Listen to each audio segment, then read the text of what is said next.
Hey folks, did you get a chance last week to check out the Friends of the Library book fair? I know I did, and I wanted to share some of the great finds I came home with. Here is The Girl Who Drank the Moon by Kelly Barnhill. Check it out, guys. It was a winner in 2017 of the Newbery Medal. It looks like a really good fantasy.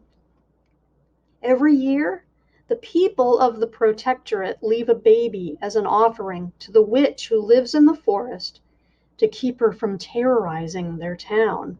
But the witch, Zan, is really kind and gentle. She shares her home with a wise swamp monster and a perfectly tiny dragon. Zan rescues the children and delivers them to welcoming families on the other side of the forest. One year, Zan accidentally feeds a baby moonlight, filling the ordinary child with extraordinary magic.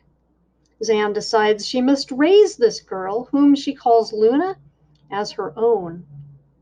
As Luna's 13th birthday approaches, her magic begins to emerge with unpredictable consequences. Doesn't that just sound so good? I'm really looking forward to reading this.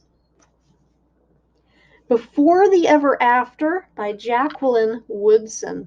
Folks, this was such a great find because, for one thing, the book itself, Before the Ever After, was the winner of the Coretta Scott King Book Award in 2021, and the author, Jacqueline Woodson, was the winner in 2018 of the Children's Literature Legacy Award.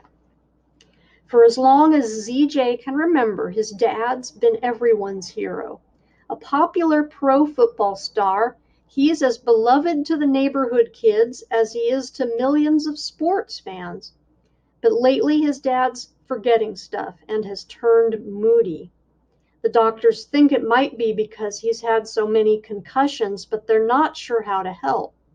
That stings, and so does the day his dad embarrasses him in front of his friends. ZJ's scared and has lots of questions. Will his friends stop coming over? Will his father get better?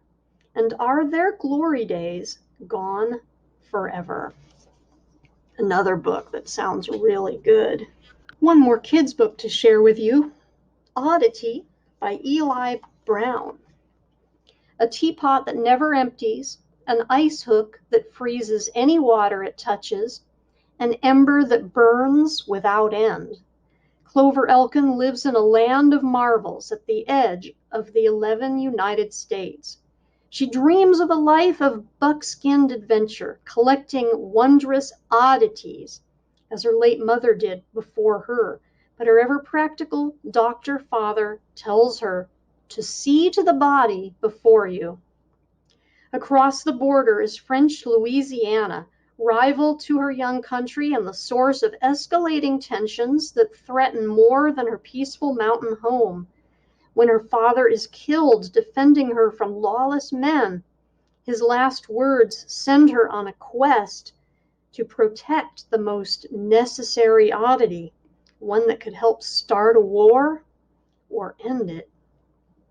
On her journey, Clover encounters a talking rooster, a grinning medicine show performer, and a secret stealing hat, all while being pursued by the men who shot her father and by hand-stitched vermin whose mistress is the most feared person in all these dangerous borderlands. Folks, I love fantasy. It's one of my favorite genres, and so I am really looking forward to Oddity. Now, while I was at the book fair, I didn't only buy books for kids. I read books for kids a lot because kids are the demographic that I want to serve in the library. But I did bring home some really good books for an adult level interest. This is Container Gardening by Stephanie Donaldson.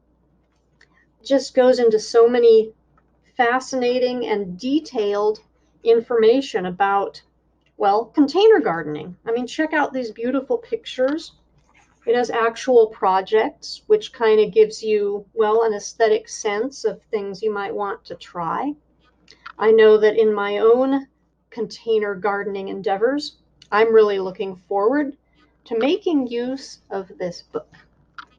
And then the last book of note that I wanted to share with you, another adult interest book, is Cat Sense by John Bradshaw, How the New Feline Science Can Make You a Better Friend to Your Pet.